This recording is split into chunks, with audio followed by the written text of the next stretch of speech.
So it's July 22nd, Men's Mental Health Month, PTSD Awareness Month. They ended weeks ago. And I started a 5-part series in June specifically about those things. And life immediately handed me a list of things to actually process. So that's on brand. And I'm not going to pretend that the pause didn't happen. It's been almost a month since I dropped a video. I'm not going to pretend the gap between episode 2 and this one doesn't mean something. Because part of what I want to talk about today is exactly that gap. What it means when the guy building a framework about overcoming is currently in the middle of something he has not yet overcome. I won't hide it. I got the final confirmation recently that we cannot rebuild on our property. The house that burned, the land's tied to the mortgage, it's gone. We're not going to be able to do anything there. It's not just the structure, the ground, the family land, the place that we were going to rebuild, the ground, the place, the thing you thought you were going to eventually get back to, gone. And somewhere in the middle of all that, I started feeling something I want to name out loud because I think a lot of you have felt it too. I felt like a fraud. I talk about truth, responsibility, and becoming.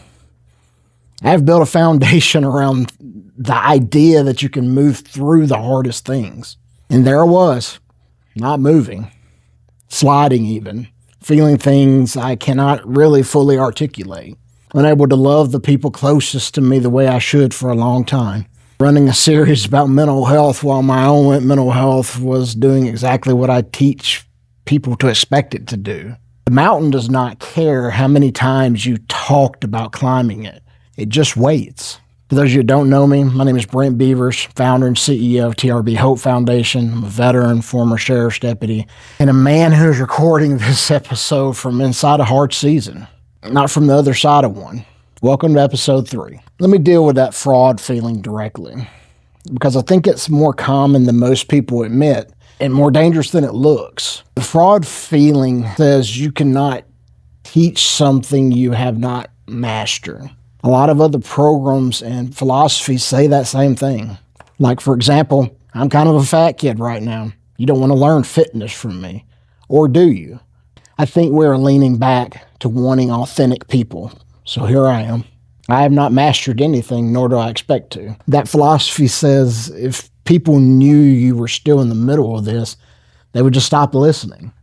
And I disagree with that. I think if that's your point of view, it's a vanity position. You know, it says you have to be fixed before you can talk about fixing. And if you're not fixed yet, you probably should just stay quiet. I am of the position that you need to be further ahead in your road, but there is no destination. That is the silence I talk about. It's dressed up in integrity language, but it's that silence regardless. Here's what the TRB method actually says. You do not have to be finished to reach back. Becoming is not a destination. There is no arrival point, no final version, no place that the work is done. The guide is not the man who has perfected the framework. The guide is the man who has been on the road. And the person coming 6 months behind you does not need someone with an entirely clean story and a victory lap. They need someone who has been where they are and kept moving anyway. Fraud would be claiming that I've arrived. I have never claimed that. I have only ever claimed to be moving. And right now, moving looks like recording this episode in July when June already ended. Because the people who need this don't care what month it is. They care whether somebody is willing to be honest. So that is what we're going to do today. Be honest about what post-traumatic stress actually does. Not the clinical version, the version that I'm living right now in real time. On a Wednesday in July. No land or a home to go home to. And a mind that's not exactly working the way it's supposed to. Here's what the clinical language consistently misses about post-traumatic stress. It's not a memory problem. It is a threat detection problem. Your brain has a system whose entire job is to keep you alive. When something dangerous happens, that system fires. It floods your body with cortisol and adrenaline. It narrows your focus to the threat. It shuts down the parts of you that are useful for analysis and conversation and being present at a dinner table, because none of that matters when something's trying to kill you.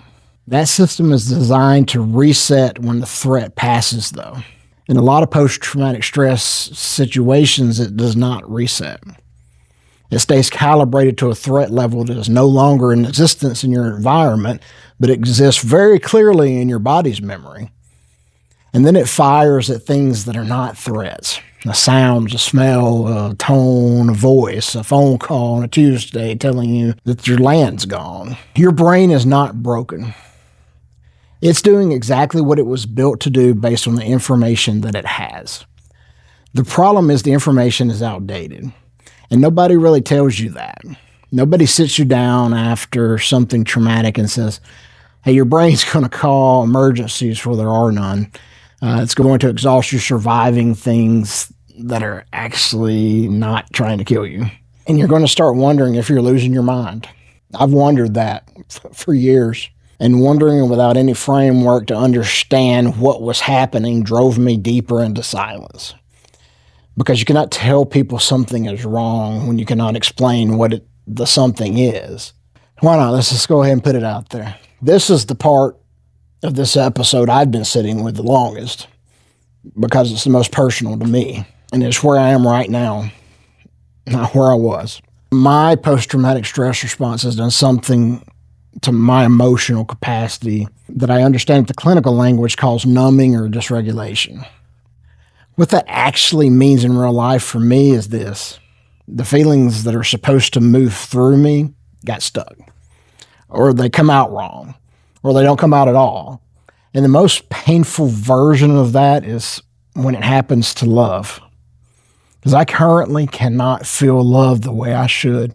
I currently cannot give it the way I should. And I want to be honest about the fact that all of the things post-traumatic stress have taken or altered over the years, this one does hurt the most. Not the physical injuries, not the land, not the house, not the pause in my work, the inability to love correctly. That one sits differently with me. The distance, the disconnection. And I hope the people that love me that watch this know that I'm sorry. Here's what I want to say to anyone that recognizes what I just described. That is not a character failure. That is not a reflection of how much you care. It is one of the things that this injury can do. It doesn't just change what you can do. It changes what you can feel and access and give. And here's the thing that matters the most.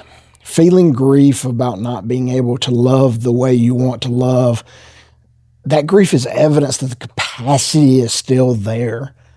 A man who has truly lost the ability to love does not grieve it. The fact that it hurts me, might hurt you, means something is still alive underneath the injury. And that's not a small thing. Post-traumatic stress doesn't just change what you can do and what you can feel. In my case, it's called into question who I am. When the things that anchored our identities, our job, the role, the land, the place you were going to start back to, start disappearing one by one, the identity question stops being philosophical. It gets immediate. Who are you when the badge is gone? When the home is gone? When the ground itself is gone? I spent years building an identity around being the man who handled things, who held it all together, who people leaned on. And piece by piece, that version of me has had to reckon with the gap between who I thought I was and who I actually am when everything I built that identity on gets taken. The TRB method says you're not what happened to you. Your identity is something underneath the story, something that existed before the hardest thing and still exists after it. I believe that. I have to believe that. Because if I'm only what I have lost, then I'm running out of something to be. But I also want to be honest. Knowing the truth and being able to fully feel it are two different things. Right now, I know it more than I feel it. That's honest. And that is okay.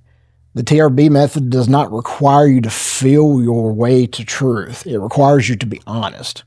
And I am being honest. That honesty is the door. Everything else is behind it. Here's why post-traumatic stress is a lot of times the most isolating injury a man can carry. If you have a physical injury, people see it. They understand that you have a recovery. They know how to respond to that. In a lot of cases, post-traumatic stress does not work that way.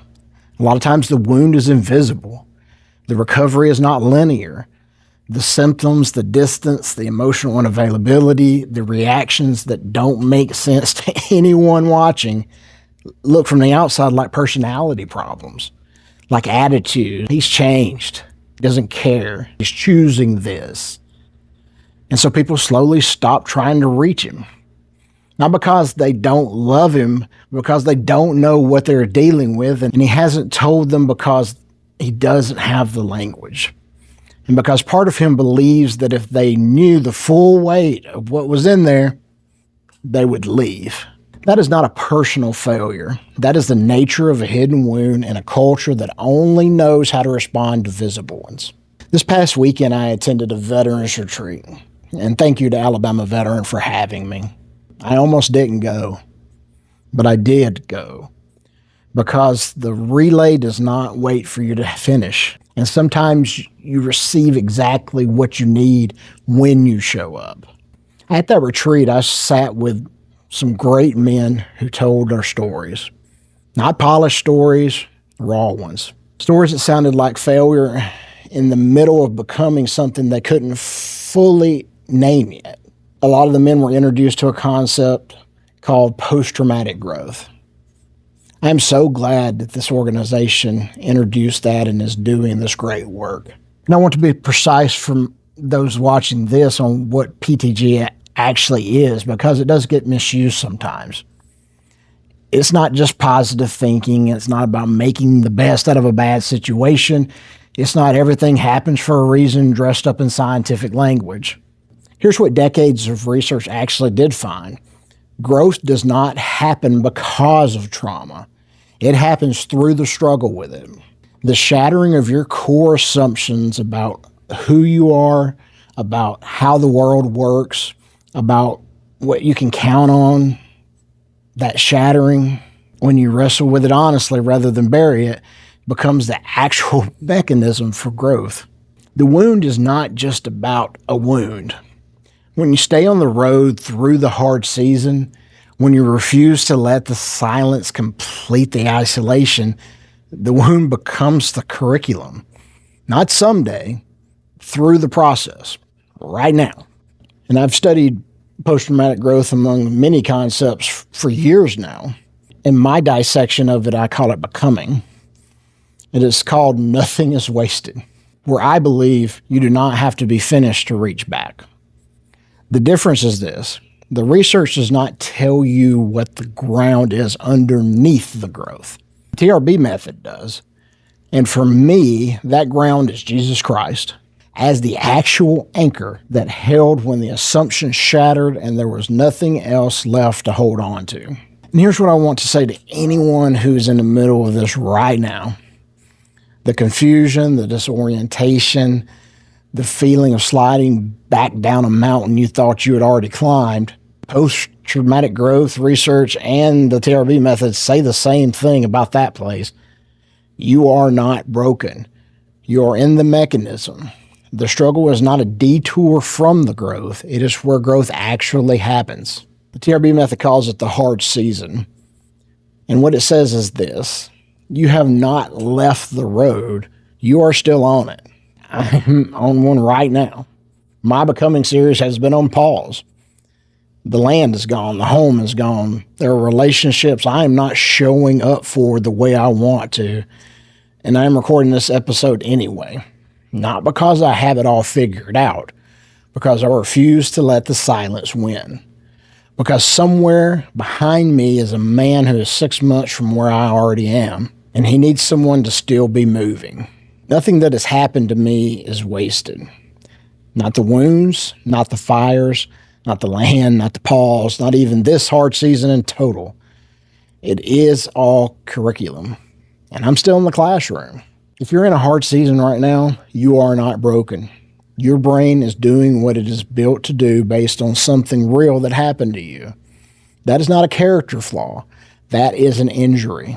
That injury can be healed. And the struggle with that injury, when you refuse to bury it, is not a sign that you are losing. It is the mechanism. You're in the thing that grows you. That is not cheap comfort. That is what the research says and what the framework says, and I'm personally even living it right now too. It starts with the truth. Just a willingness to look honestly at where you actually are. Am I being honest with myself? That question is the door. Episode 4 is coming. We're going to go to my bottom, the real one, what it actually looks like when everything that can break, breaks, and what I found when I got there. So subscribe, hit the notifications, share this with someone who is in a hard season right now and doesn't have the language for it. And I'll see you in the next one.